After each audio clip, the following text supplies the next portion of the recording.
देखो शुरू के 2 दिन मैं वीडियो नहीं कर पाया, उसके लिए आप सभी लोगों से माफी मांगता हूं, क्योंकि जो लोग हमारे इंस्टाग्राम पर हैं उन्हें पता होगा कि तुम्हारा भाई निकल गया था नैनीताल, और आधा नैनीताल तो मैंने तुम्हें हमारी इंस्टाग्राम स्टोरी पर दिखाई दिया। तो एक तरफ तो आपने नैनीताल देख लिया है, और दूसरी तरफ मैं बचे हुए 3 दिन आपको लॉर्ड्स का आइकॉनिक मैच दिखाऊंगा, क्योंकि वैसे भी देखो मैच शुरू तो कल शाम से ही हुआ है, और शाम के 7 मिनट के उस एक ओवर में हमें ये समझ में आ गया कि अब ये जो बचा हुआ टेस्ट मैच है ना, ये होने वाला है प्रॉपर सिनेमा। और भला क्यों ना हो सिनेमा, क्योंकि इंग्लैंड के बल्लेबाज बल्लेबाजी से तो बेटर अपनी एक्टिंग ही करते हैं। फ्रॉम गोटे मुंह में आ गए थे to grow some fucking balls. भाई अंग्रेजों की तो कोई इज्जत ही नहीं है, एक हमारा उन्हें हेल्प फील कराता था और दूसरा उनकी गेंदें उगा दे रहा है। पर देखो यार, तुम लोग गलत समझ रहे हो। गिल हमारा भला मानुस आदमी है, वो लड़ाई झगड़े में बिलीव नहीं करता, वो कोई पंगा नहीं ले रहा था जैक भाई से। वो बस उनसे इतना कह रहा था कि साला ये जो तुम्हारी ड्यूक की गेंदें हैं ना, इसको यूज कर करके हम थक चुके हैं, तो अगर तुम्हारी कंपनी से नहीं बन रहा है तो भाई तू अपनी कंपनी से मैन्युफैक्चर करा के 1-2 गेंदें हमें दे दे, लेकिन बढ़िया गेंदें खेलने के लिए। भले विराट भाई ये कहते हैं कि मेरा समय आ गया था इसलिए मैंने रिटायरमेंट ली, पर मैं बता रहा हूँ कल के 7 मिनट देखकर उन्होंने 70 बार रिटायरमेंट से यूटर्न लेने का सोचा होगा।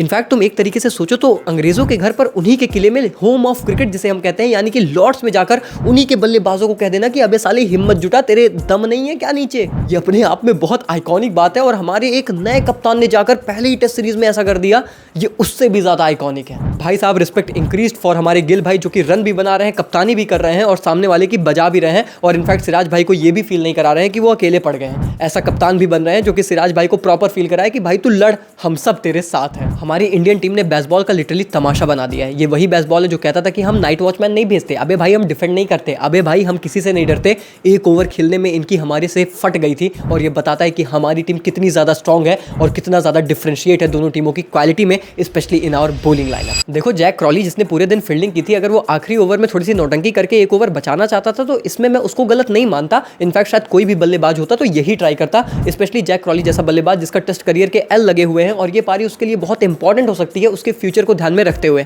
तो अपनी जगह पर वो बंदा भी जस्टिफाइड था, और मैं उस चीज को गलत नहीं मानता। पर मैं बहुत ज्यादा प्राउड फील करता हूं हमारे कैप्टन और हमारी टीम पर, जिन्होंने पूरी तरीके से एग्रेसिवली रिस्पॉन्ड किया कि भाई साहब यहां पर तगड़ी क्रिकेट होगी, यहां पर कंपटीशन हर तरफ देखने को मिलेगा। ये जो थर्ड डे को लोग आमतौर पर बोरिंग बता रहे थे, एक ही ओवर में इसको एंटरटेनिंग बना के जाएंगे। क्योंकि भाई वैसे तो डे 3 जिसे हम मूविंग डे मानते हैं और रिजल्ट की तरफ जाने वाला डे होता है, वो उतना उस तरीके से जा नहीं रहा था और एक काफी बोरिंग डे में खत्म होने वाला था। पर वो जो चीज हुई है लास्ट में, उसने इस पूरी टेस्ट सीरीज में एक्चुअली में जान डाल दी है। और तुम्हें ये बात तो अच्छे से पता है कि भारतीय टीम और इनके गेंदबाज कुछ नहीं भूलते हैं। तो भाई डे 4 जो सुपर संडे होगा ना, वो एब्सोल्यूट सिनेमा होने वाला है। हालांकि डे 3 की बात करें तो हमें एक तरफ केएल भाई का शतक और दूसरी तरफ बुमराह भाई का बतक देखने को मिला। और केएल भाई की बेस्ट बात यह है कि भाई जब ये बंदा शतक मारता है ना, तो आप इसकी इनिंग में कोई गलती निकाल नहीं सकते। मतलब इस तरीके की फ्लॉलेस इनिंग खेलते हैं कि आप ये नहीं कहोगे कि यार बन गया, बस किस्मत थी। और इंग्लैंड में तो भाई की किस्मत अलग लेवल पर रहती है, क्योंकि 21 इनिंग में ये उनकी चौथा शतक था as an opener in England, और इनफैक्ट उनका 7वां शतक था सेना कंट्रीज में। सेना कंट्रीज में तो भाई हमारा अकेले ही पूरी सेना के समान है।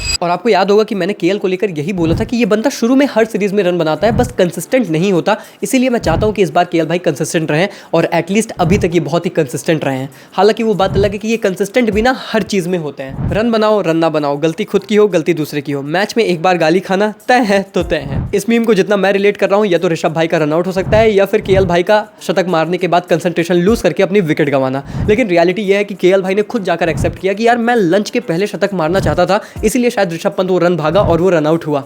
मतलब बंदे की ऑनेस्टी आप देख सकते हो, मुझे बहुत अच्छा लगा। भले वो एक सेल्फिश बात कहोगे आप, इसकी वजह से ऋषभ भाई रनआउट हुए, पर मुझे उस बंदे की ऑनेस्टी की एप्रिसिएशन करनी है कि वो बंदा प्रेस कॉन्फ्रेंस में जाकर एक्सेप्ट कर रहा है कि हाँ भाई मैं शतक मारना चाहता था, इसलिए शायद पंत भाई आउट हुए। क्योंकि अगर पंत भाई आउट नहीं होते तो हम सबको पता था कि बंदा चोटिल भले था, पर घायल कर देता सारे गोरे गेंदबाज। और वैसे भी उसमें तुम्हें पता है कि एक आधा गेंदबाज तो ऐसे ही हैं जिनका घायल होने की पुरानी आदत है। खैर उसके बाद जडेजा और वॉशी ने काफी अच्छी पार्टनरशिप की, और उसी पार्टनरशिप की बदौलत हम इंग्लैंड के इतने करीब आ पाए। और इनफैक्ट जडेजा को बहुत ज्यादा क्रेडिट जाता है, जिस तरीके से बैक टू बैक बंदे ने 3 50s लगाई हैं। और इनफैक्ट इस सीरीज में आपको पता होना चाहिए कि उनके रन्स बेन स्टोक्स से ज्यादा हैं, जिनका अगर हम कंपैरिजन की बात भी कर दे तो कुछ लोगों के अंदर इतनी चुल मच जाती है कि भाई साहब बेन स्टोक्स जैसे legend, the great, the greatest of all time, the GOAT of the GOAT को तुमने जडेजा से कैसे कंपेयर किया। खैर जडेजा का कंपैरिजन मे भी बेन स्टोक्स से हो जाए, पर हमारी इंडियन टेल का कंपैरिजन इंग्लैंड की टेल से तो नहीं हो सकता। भाई उनकी टेल ही इनके टीम के लिए आधे से ज्यादा रन बना रही है, और हमारे पास टेल के नाम पे टेल है ही नहीं। मतलब एक बार फिर से हमारी टीम 376 फॉर 6 थी